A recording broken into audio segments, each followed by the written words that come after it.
All right, it says we're live, so I'm going to take its word for it. Welcome, everybody, to another family education and support group here with Buckeye Recovery Network and your host, Parham. Today is February 18th, so this is live. It's 10 a.m. Pacific Standard Time. If you're watching this for the first time, the 10th time, or the third year, I want to say welcome. My hope and my intention is that you gain some value that you can add to your current journey of recovery with the intention that it helps transform your life. So good morning, Jim, and good morning in advance to everyone that's going to hop on and say hi and welcome to the community. So a quick things about myself in case you're watching this for the first time. My name is Parham. Like I said, I have a master's degree in marriage and family therapy with an emphasis in child development. So the human development lifespan across this thing we call life is kind of my expertise. I am a licensed addictions counselor, so anything from substances to behaviors and everything in between, I feel like I got a good grasp on. I am in personal recovery myself, so full disclosure, June 13th of 2008 is the day that I started to live a different life, a life that I put down the drugs, the drinks, and I picked up anything and everything that's possible in this thing called life. And I am a high school basketball coach. I've been doing it for 14 years. And like I've shared with you recently, I've also joined the faculty of a local college over here in Southern California, and I will be teaching college classes. So for all the ones that popped up, Tony from the Harbor Marina crew, Jess, longtime fan, mom and dad, known you since childbirth. Cataline, Jose, and everybody else, what's up? Welcome. If you're watching this new, this is interactive. So as you leave your comments, I'm able to pull them on the board. So if you have any questions about anything I'm saying, very easy for me to be able to answer them in real time and hopefully provide some support to you and your loved ones. So today, it's an old talk, but I've kind of revisited it myself and been able to custom tailor it a little bit to a little bit more to the recovery process. And if you're here for yourself as the individual struggling with addictions, this talk will relate to you. But also if you're here because you have a loved one in your life, you have a spouse, you have a child, you have a parent, you have a friend, someone in your life that may be experiencing, addiction problems and challenges, and you want some support, this is pretty much the right place to be. So you're not here by coincidence. And, again, if you have any questions about anything I'm saying, feel free to stop me at any time and ask that question. So the Pillars of Success is actually a book, and there's 12 pillars of success. For the time that I have with you today, I'm probably focusing on 10 of those. And the book is actually written for personal development, but it's also written more for like the sales world.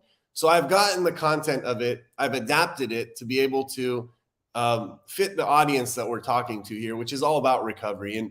And by the way, every talk that I ever do, everything that I ever do is dedicated to the possibility of human transformation. So I believe that all human beings, no matter who you are, where you are, what you've done in your past, what you're currently doing in life, you have the ability to be able to transform your circumstances, transform your narratives, your stories that you tell to yourself about yourself, and ultimately transform your life. So if that's something that you want and maybe need in your life, then you're at the right place. So let's get into it. When I put up each pillar of success, I'm going to be able to kind of just pull it up so you know what I'm talking about. But the first pillar of success is this thing called personal development.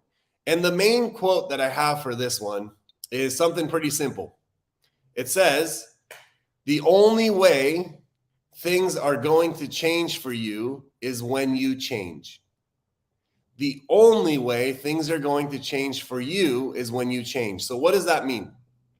I know a lot of you that are watching this because your loved ones are, using drugs and alcohol, and you're hoping that when they change, then I'm going to be okay and I'm going to change too. If that's the premise that you have in your mind, I'm telling you that there is a very high possibility and probability that you're going to be disappointed, because in life, we never want what happens externally to dictate how we feel internally and how we go about life. So if your loved ones end up changing, good for them and good for you. However, don't think that their change is going to be the catalyst of your change. In order for things to change in life, you have to change. Do you have any idea, as a therapist, how many people sit in my office and tell me all of these things that are wrong with their world? It's wrong with their parents. It's wrong with their employer. It's wrong with the system, the politics, the way society is. They have all of these grievances. And they say to themselves, hey, when those things change, then I'm going to change too. And I mean, look at your history. When things have changed in your life, has that really made a profound impact on like who you are and how you live your life? Maybe momentarily, but not really. And by the way, what's up, Kenny and the Pacific Sands crew? You know, good to have you guys here. The Marina crew. We got different facilities from all over the country popping in right now. And thank you for allowing me to be a part of your journey. So if you're watching this and saying, hey, man, like the only reason I'm watching this is because someone in my life has a substance abuse issue and I just want to know what to do. That's okay. There's nothing wrong with being there. However, let me tell you something really frank and really honestly. The only thing that changes when someone gets sober is the problems related to drugs and alcohol go away. That's it. So all of the parts about the lack of communication, the inability to trust, the way people deal with their emotions, the motivation, all that kind of stuff that's like also there with substance abuse, none of that really truly goes away. So if you think that as soon as my loved one stops drinking and using drugs, they're going to be okay and I'm going to get my son or daughter or spouse back that I had 10 or 15 years ago, you're in for a rude awakening. So you have to accept the fact that the only thing that changes with the stopping of drugs and alcohol is the problems related to drugs and alcohol go away. That's it. That's it. So personal development for you as a family member is, yeah, your loved one is going on this journey of getting off of drugs and alcohol and hopefully finding their own path, their own way. But where does that leave you as a family member?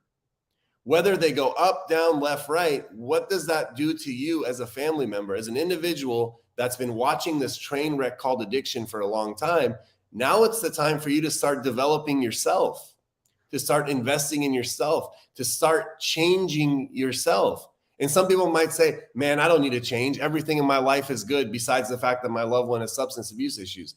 That's false.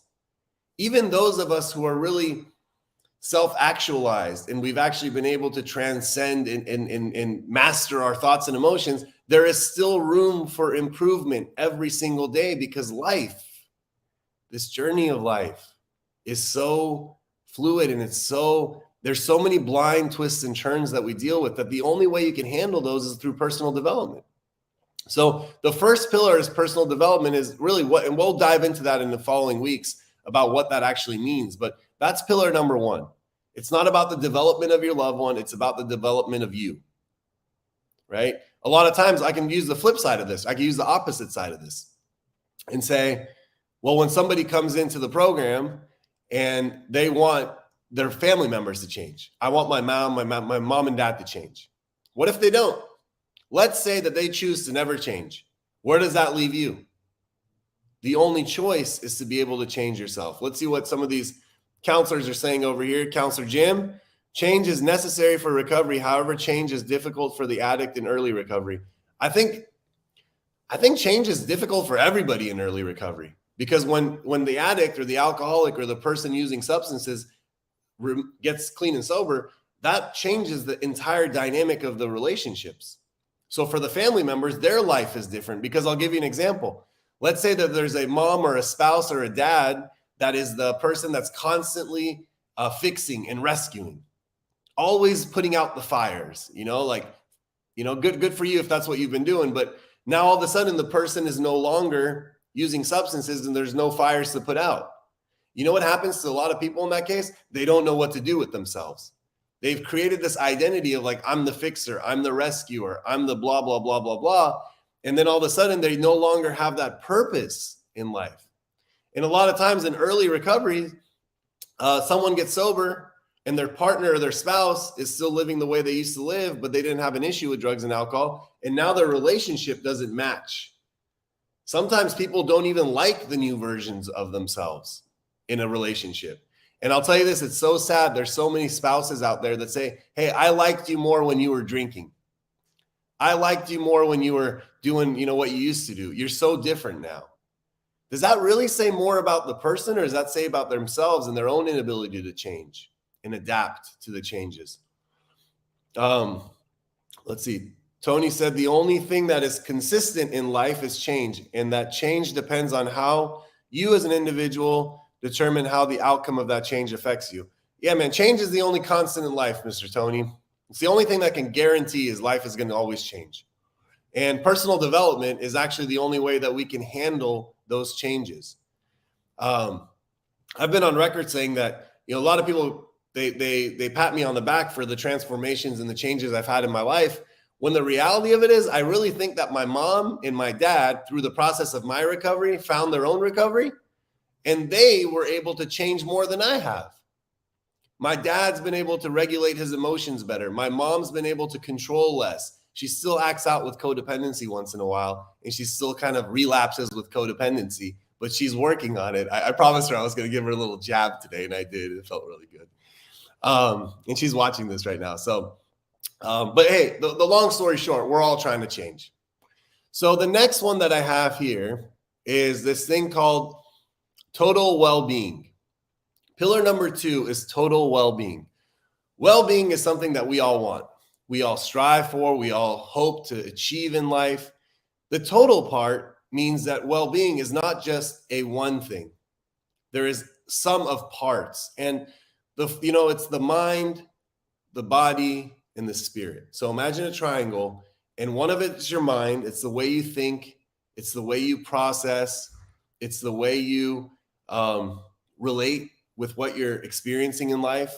The next one is this body. It's this vehicle that takes us from point A to point B. It's this place that we live inside of. It's our temple. And the last one is our spirit. It's beyond the body. It's beyond the mind. It's kind of like our soul. And if you're trying to feel good in life, there is no Band-Aid. There is no quick fix. There is no magic formula. There's no new product. There's no new book.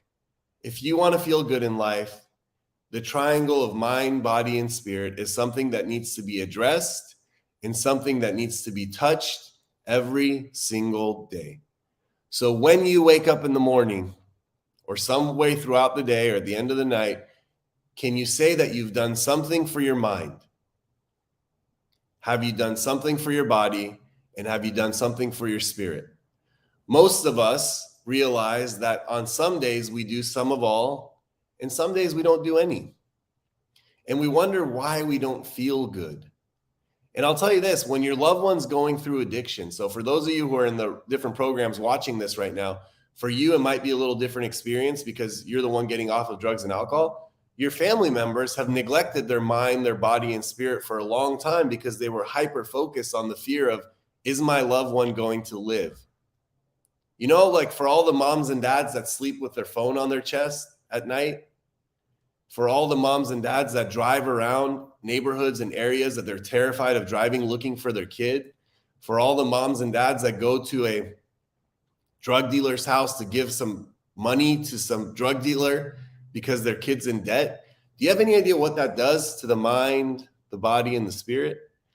And as a family member, now that you are in your own recovery, if you don't start addressing the mind, the body, and the spirit yourself, there is something called psychosomatic illness because thoughts are connected. Our brain, our mind, and our body is connected. As much as Western medicine wants to separate the two and you go to the doctor and say, I have anxiety, and they don't want to look at what happens inside the body and they prescribe you something for that, the mind and body are connected. So if you're watching this right now and you're like, this guy's right, I've really neglected myself for the past X amount of time. Well, the only way things are going to change is when you change. When are you going to start putting yourself first when it comes to that? I do it all the time. My mind, my body, my spirit. I touch all three areas multiple times a day to ensure that I am optimized and functioning well. Can I say I did that a long time ago? Absolutely not. Absolutely not. And it's a process. And some days are easier than others, but as long as we stay consistent on it on a regular basis, eventually you'll start to feel better. Anybody that's watching this, if you have any questions, so Tony or Pacific Sands or I think maybe Harbor of Grace might be watching this. If you guys are watching this, feel free to ask any questions participants have, and I'll gladly answer them. So the next one that we have here is the gift of relationships. Well, I'll give you a newsflash. None of us are who we are today without others. You know, I've been on record saying, thank God for my mom and dad and my family who didn't give up on me when I had given up on myself. I've said that numerous times and I'll stick to it 14 and a half years later.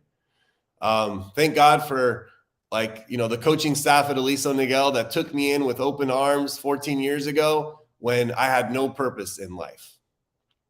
Thank God for the teachers that taught me things when I didn't want to be taught, when I would have the habit of leaving classes that said, hey, why don't you just stick around and give yourself a chance to succeed? Thank God for counselors and therapists that came in my life that allowed me to be seen and helped me remove some shame that I was living with because of the things that I had done. Oh, man. So the gift of relationships is something that really helps us succeed in life. Some of these relationships could be old, some of them could be new, and some of them you haven't even tapped into them yet because you haven't met these people. But relationships are like gardens. Okay? Relationships are like gardens. They need time. They need the proper environment. They need so many things for them to be able to flourish. You know, this morning I did a talk for our program participants, and so many of them want to feel good right off the bat. You know, they're going to the counseling, they're going to the therapy, they stop the drugs, they want to feel good. All that they have really done is plant seeds inside their garden. Now, I'm not a rocket scientist, and I've yet to see this miracle in life. I've never seen somebody grab an apple seed, put it in the dirt, and 30 days later, they're able to chew the apple. Doesn't happen. But if they put the apple seed in the soil, in the dirt, in a place that it gets abundant light, in a place that the nutrients can get to the apple, that they can water it, that they can give it fresh air and oxygen, maybe a year later, they can grab this thing called an apple and bite into it. Recovery is the same way. Some of you are watching this right now. You're planting the seeds of your recovery. I want to set the expectations for you very realistically and let you know you're not biting an apple anytime soon. It's going to take a while for what you are planting today to blossom. And you as the gardener are responsible for doing what needs to be done to ensure that this plant can thrive. Recovery is the same way. Here's the thing. We are all connected to nature. A human being in early stages of recovery is no different than a new plant. Nature. Life form. Why would I be different than the apple tree? Why do the fruits that I'm going to bear have to come like that? You know, that instant gratification stuff I talk about all the time. People want to do a few things and feel better. You know, you feel a little bit better, but then you go back to baseline again. And thank you, Connie, for your comment here. Well said. It's different. Take time and work for both sides. Absolutely. It is different. And I thank you for saying that for both sides, it's going to take time. Because the family members, man, we lose a lot of ourselves in this process. You know, you're planting seeds of your own self right now. And some of you might be planting seeds of a new relationship with your loved ones, right? So if your relationship is rooted in mistrust and anger and resentment and sadness, and now the possibility of transformation and the gift of hope has been given to you, just know it's going to take some time to water this thing. And by the way, make sure that you're also watering don't sit back saying, I can't wait to see what happens with my loved one, and you not do anything yourself. Because if something goes off or derailed with your loved one, then you're stuck there feeling pretty bad again. You know, the old tapes start to repeat themselves. So the next one that I have here is Achieving your goals. Did you guys know that about 95% of people do not have goals beyond something that's very immediate and short term? And I'm not saying you look down the line and say, oh, I have this bill due, I have this bill due, I have to go there. That kind of stuff is just called life. I'm talking about for personal, professional development. 95% of people don't have anything beyond the short-term immediate. They just don't. And that is a real statistic. I'm not making that up. And they might have some ideas and thoughts inside of their head, but they're kind of like rattling around like marbles in there. They don't have them written down. They don't have the plan on how this goal that I have is going to become a reality. Did you know that a goal that is not written down with timelines and objectives and ways to accomplish it and milestones and check marks, all that is just a wish? You're going around life just making wishes. I wish this happens. I wish that happens. I wish that happens. And you know what happens to wishes, man? You ever grab one of those little flowers that you blow on and it just goes wherever? It goes wherever. So if your goals are just inside your mind, rattling around like marbles, and you're wondering why you're not able to achieve them, grab a pen and paper, write down a goal that's beyond the immediate of like what you're doing today or what you're doing tomorrow, what you're buying at the grocery store, and come up with a 6-month, 1 year, 18-month, 2-year goal for yourself. Write it down. Look at it. Breathe life into it. Make it a reality. And if you do so, then you'll start to realize, okay, maybe I still can accomplish some of my goals. Maybe I can still accomplish some of my dreams. Maybe I can make these wishes become a reality. And let's see what we got here. We have here's Alan. What's up, buddy? Oh, Alan. Oh man. Hey, yo. This is someone I'm excited. Alan, I had the privilege and opportunity to work with him for over a month, and he went back home. Obviously, I'm not going to break down too much of that. It's not my business, but he went back home. Really good to see you here. Proud of you for making it on. I have a good feeling about your recovery. Just stay on the same path, bro. Stay on this path. And the next one that I have here, and by the way, I'm obsessive with goals. I mean, I don't know if you guys have noticed over here, I have a certain type of personality. Some call it an A-type personality, that when I create goals, I don't create goals that are rooted in like next week, next month. I create 3-year goals, 5-year goals. My current one is an 11-year goal that I'm working on right now. And I don't deviate from them. And you might say, well, this guy's got no stress. Man, I'm telling you, so many life stressors happened to me in the past year that could have easily derailed me from this. And everyone would have told me, hey, we understand. It's okay. Just take it easy. It's okay. But it's not okay to me, because I know that if you live this life without goals, you're going to get lost. I mean, look at it this way. We think life is weird. How weird is this? That we're all like, oh, where are we watching this? We're watching this from the United States and this country called America. Well, this country called America happens to be on this planet called Earth that just happens to be in this thing called space. And we are spinning around our axis very, very fast. If you don't know how fast it is, look it up. It'll trip you out. And not only are we spinning around ourselves really fast, we are also moving through galaxy even faster. And if you don't know how fast we go look at that one. That'll really trip you out. Now, my friends, do you want to know why so many people feel lost in the world? Because that's it. We're on this giant, rotating, shooting rock in the middle of nowhere, of emptiness and nothingness that continues to expand to more emptiness and nothingness. The only way you stay grounded and rooted and feel safe and secure is by having some goals, knowing what the hell you're doing on this rock. This is beyond recovery, man. This is about life. I'm telling you, this is about life. Make some goals for yourself. Accomplish them. Goals, by the way, for family members, this might sound very odd. Your goals are not your loved one's goals, right? Like you have to individualize yourself as a human being, as a separate entity, and create something for yourself, goals for yourself that are completely separate. And some of you might be thinking, what do you mean goals for myself? I have no more goals for myself. Well, that's a story you're telling yourself.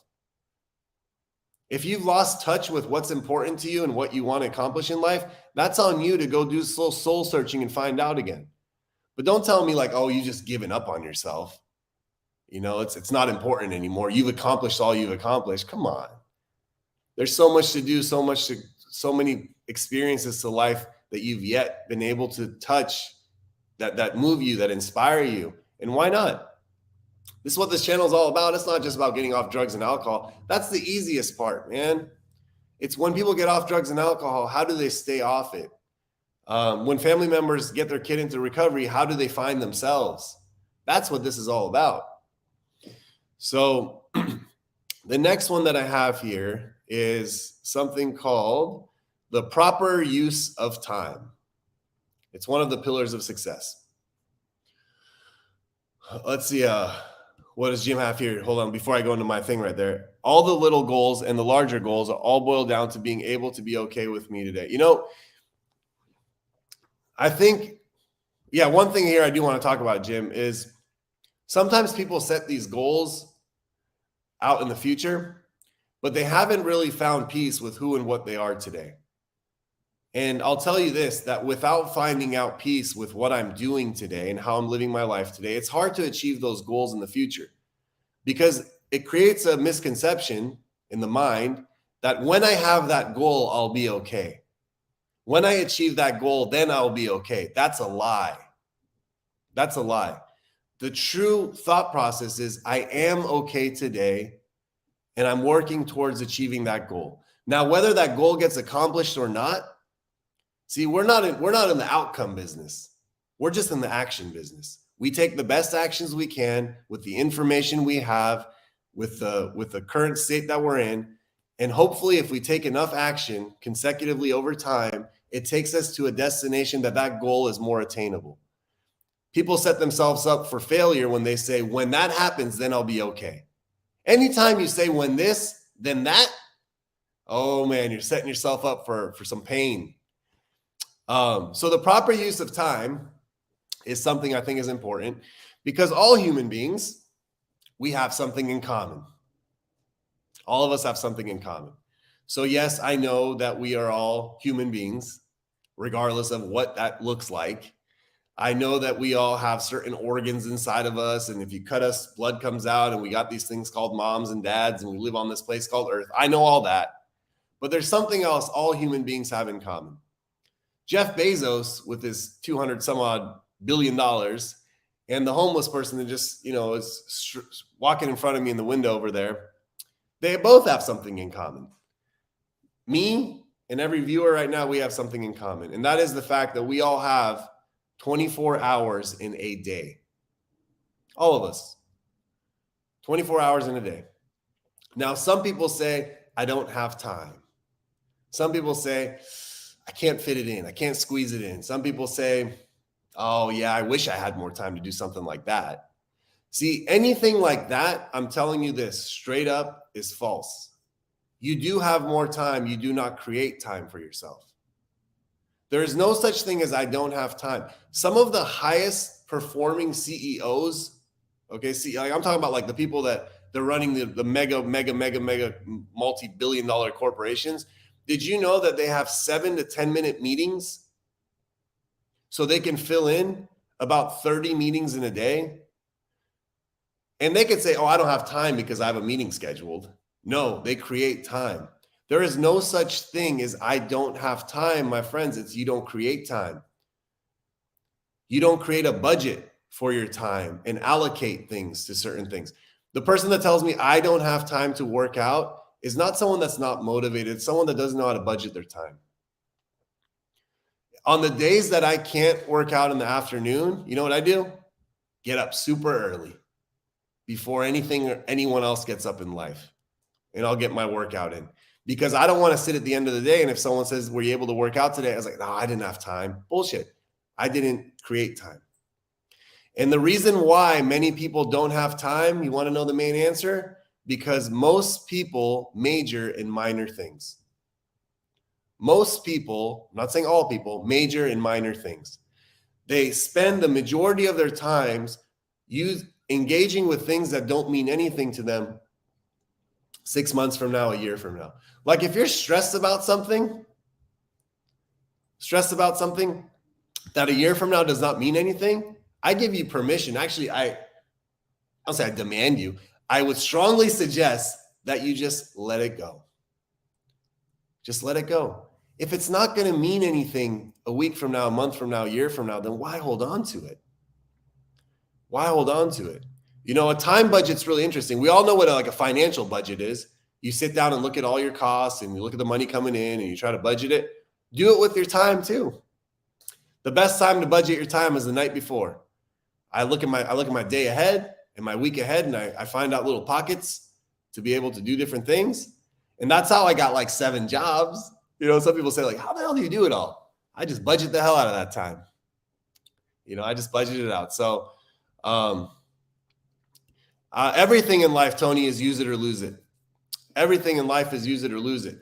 If I grab my arm right here and I tie it down, if I tie my arm down to my body and I don't use it, and I keep my arm like that for an extended period of time, okay, maybe like a few days, maybe a few weeks, without any type of movement.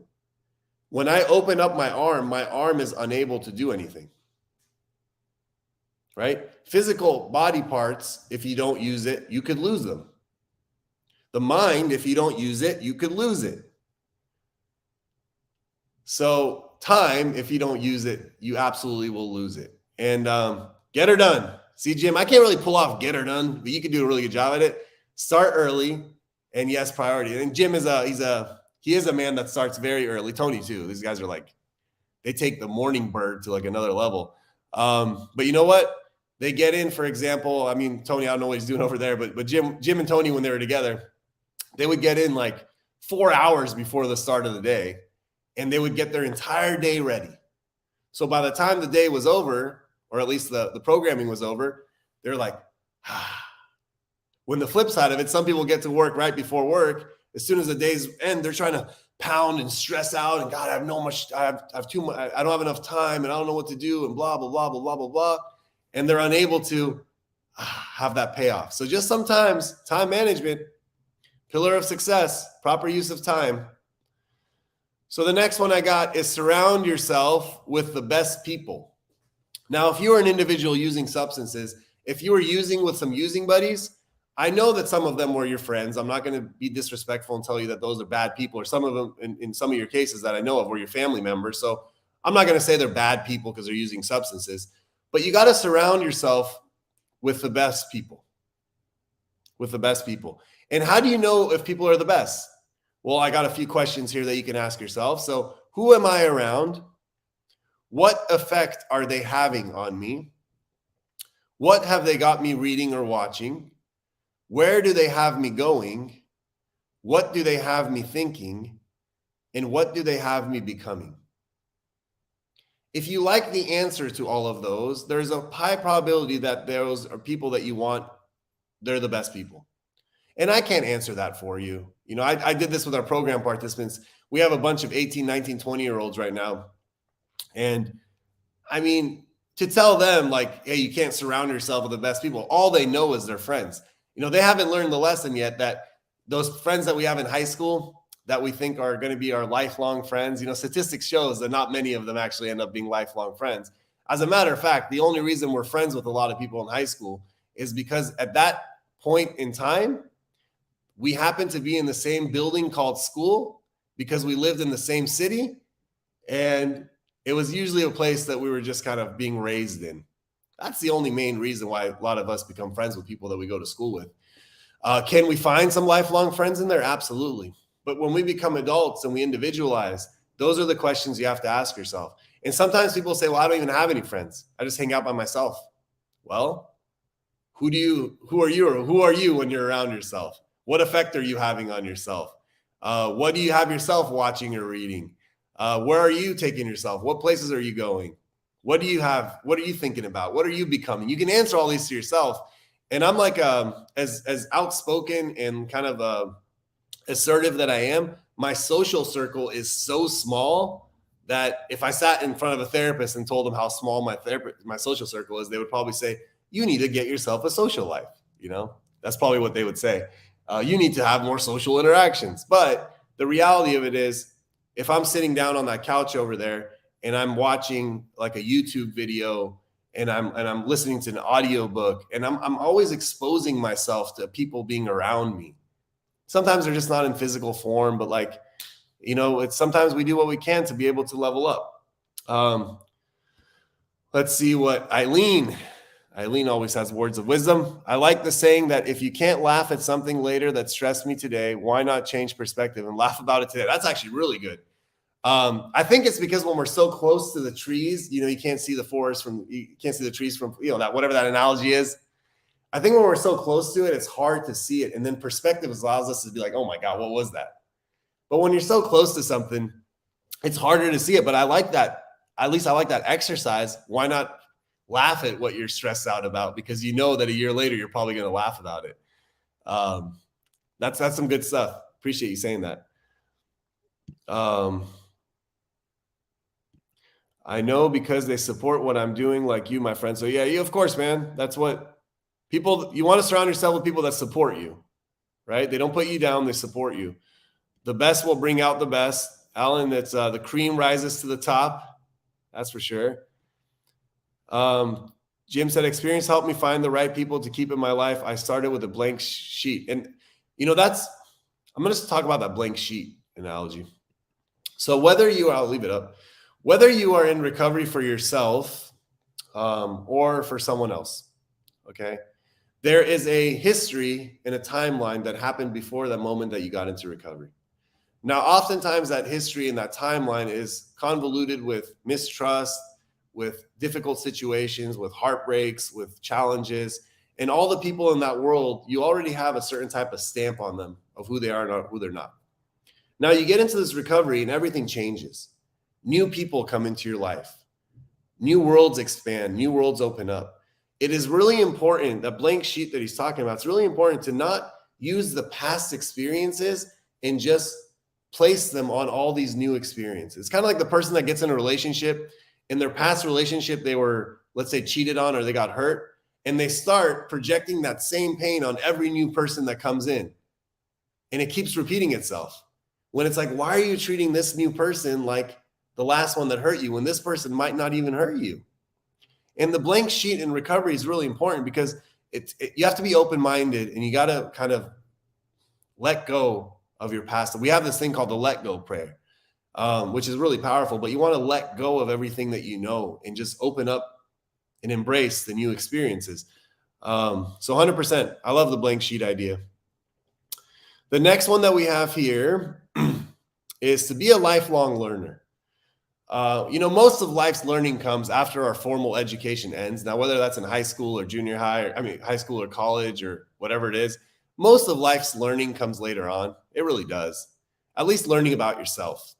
Because when we're a child, whatever we're getting exposed to is whatever our environment's forcing us to do or be or learn. But when you become older and you individualize, you start learning more about yourself. I am very weary of a parent or a spouse that's never really been exposed to the recovery process that says, there's nothing for me to learn. I'm totally cool the way I am. Because that doesn't tell me that. What that tells me is this person's actually really closed-minded. And this person is not willing to grow and expand and evolve. Because like I said earlier, even the most self-actualized person that has the most confidence, that is the most stable, can still benefit from personal development in the recovery process. Right? That's the beauty of being a human. It's infinite growth. That's the beauty of being able to recover. That when we think that we've gotten somewhere, more opens up and it's like, wow. Like the more I know, the more I realize I didn't know. I love that quote. The more I know in life, the more I realize I didn't know. I'm so worried and scared of people that just know it all. It's nothing. I'm a professional, so I don't cast like personal judgment on it, but I cast some professional judgment about it. And I say, man, I'm really worried if that's the way you go around living life, thinking that you got all the answers.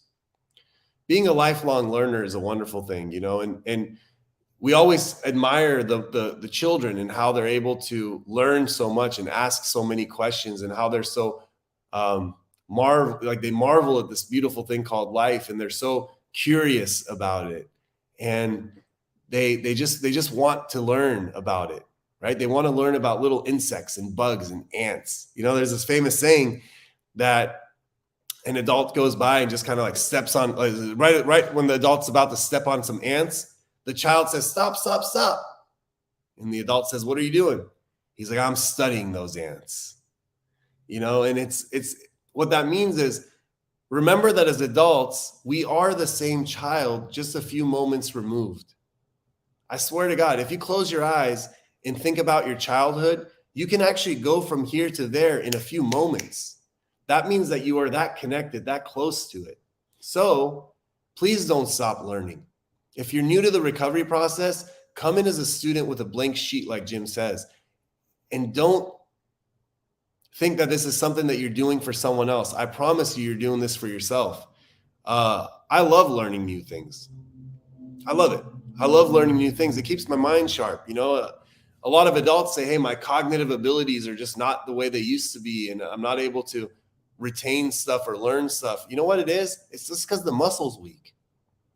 It's because you stop learning, especially for those of us that get into a certain job or a field and we become masters or experts at it. What about all the other areas in life?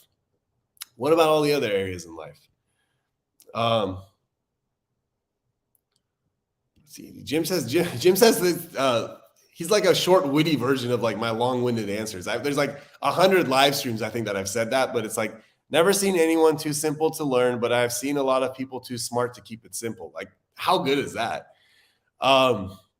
It's called over intellectualizing, right? They'll grab a concept and they're like too smart for it, and they just kind of like break it down, and it doesn't make sense to anyone. Why not just be so simple and open and humble to say, "Hey, let me see what I can get out of this." Some people are too smart for their own good. I know I'm not one of them. Let's see what we got next here, my friends. There's 3 more. Now, the power of communication is one of the most important pillars of success. Everything we do in life involves other people. Everything. So in order for one person and another person to be able to connect, the medium is called communication. It's the road. Now, in recovery, oftentimes one person is angry, afraid, pissed off, tired, and the other one is, has suppressed their emotions with substances for a long period of time and doesn't even have the ability to communicate. Now, you remove the drugs and alcohol and they can't communicate with each other.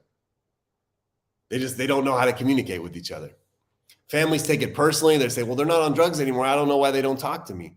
The loved one says, "My parents are pissed off because they want me to talk to them. I just don't know what to say." The reality of it is both the family members and the individual using substances are just not that good at communicating. And that's okay to say that, and some of you, if you feel like you're a great communicator or master communicator, this and that, or even in your field, you might be like a motivational public speaker. It's different when emotions are involved.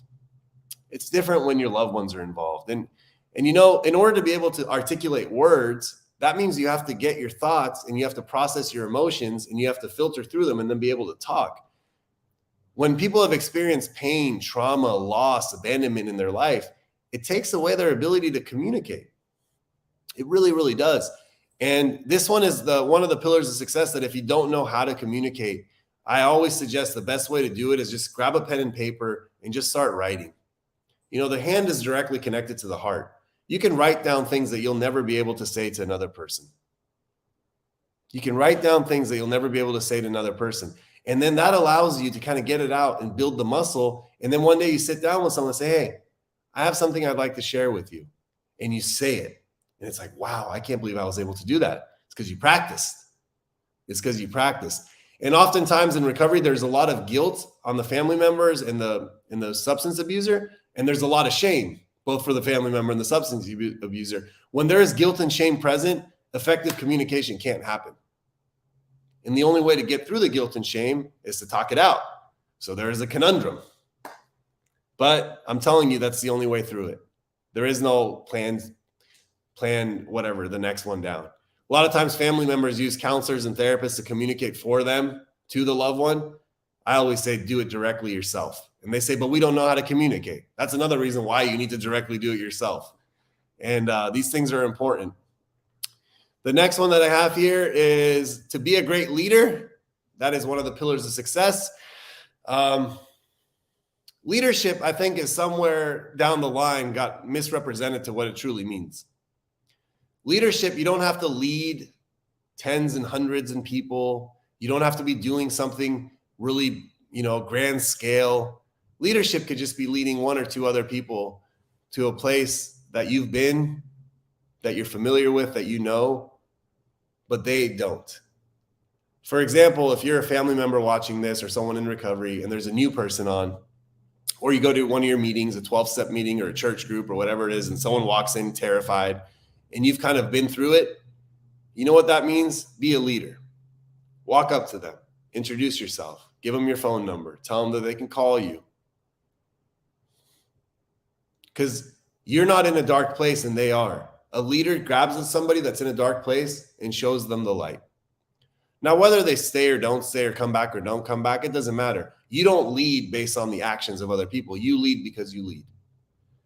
And I think leadership in recovery is one of the most important things because it provides a sense of purpose. I said this to all the program participants this morning. I said, hey, if you have like 2 weeks sober and someone else comes in with 2 days sober and they're terrified and you know what it's like to be scared in a new environment, new setting, be a leader. Walk up to them and say, I was terrified when I was 2 weeks ago, but you know what? This place isn't that bad. People are actually kind of nice. If you need anything, come talk to me. In that moment, someone that was purposeless 2 weeks prior, all of a sudden has a new purpose in life. That's our primary purpose, by the way, is to carry the message and to other people who might be struggling. That's it. If all of us did that, then all of a sudden the community, the recovery community, becomes even more cohesive. And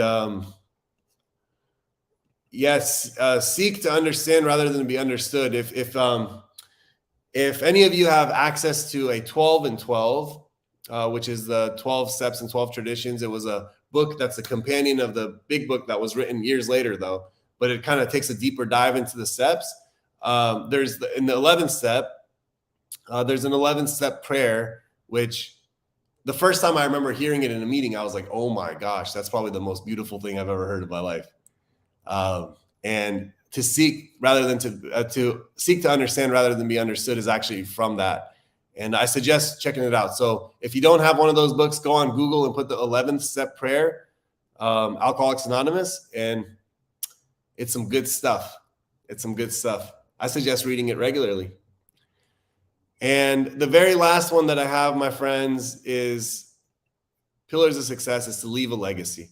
So me or you or us, we can't choose how long we live, but we can choose how well we live, right? I know we can do things in life that can influence our life's expectancy and all that kind of stuff in a positive or negative way. But at the end of the day, we really don't have a choice of how long we live. Life happens, weird things happen, accidents happen.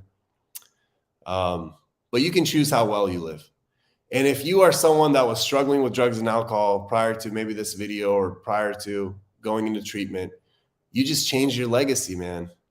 You just changed how people remember you.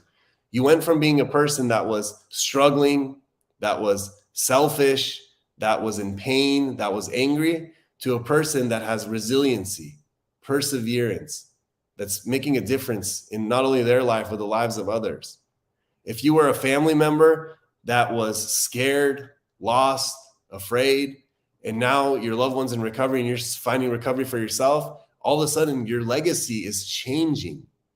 You're becoming the person that didn't give up on someone when they gave up on themselves. You're becoming the person that's resiliency. Maybe you're becoming a person that in the next chapter of your life accomplished a bunch of goals that nobody thought you would. We choose how well we live, right? I always say, like, if it all ended today for me, if this was it, I'd be so content. I mean, there's a lot of stuff I want to get done in life, but there's a lot of stuff that I've done, and it's just based on the way that I've been living. Make a positive impact on the community, make a positive impact in the world. And that's I think that's the highest measure of success. That's the highest measure of success, my friends.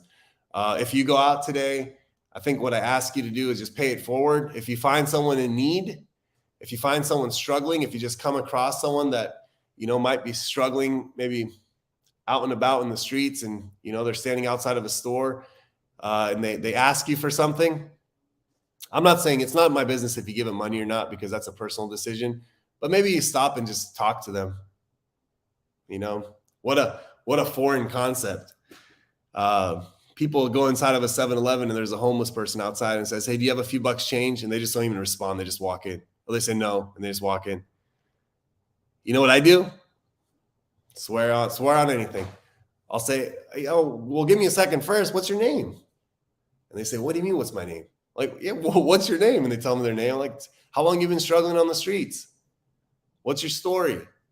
How you doing today?" I'll have a full-blown conversation with them. And I know for a fact that it feels good for a human being to be seen and acknowledged despite of their circumstances of being homeless. And if a lot of us did that, by the way, it would make a significant impact in like how the homeless community is received. If you want to give them some money, don't have any expectations of what they're going to do with it. There's a chance that my $5 or $10 might go to the drug dealer or go to the liquor store. There's a chance that the guy might save it, and all of a sudden be able to buy himself a shirt and dress pants for a job interview. Don't be the person that thinks you know all the answers, because I've seen it all. And if you have a chance to help someone in need and maybe, buy them some clothes or some, jackets or some school material for their kids or something like that, just do it. Just do it. And those are all leaving legacies, my friends. So let's see what we have here. We got Tony's wrote one more here, One of the 7 Habits of Effective People. That's a book. I would check it out. It's a good book. You either survive or decide to thrive. I rather thrive. I think we should all thrive. Alan, good to see you again, man. I want you to know that. Leave a legacy, not a legend.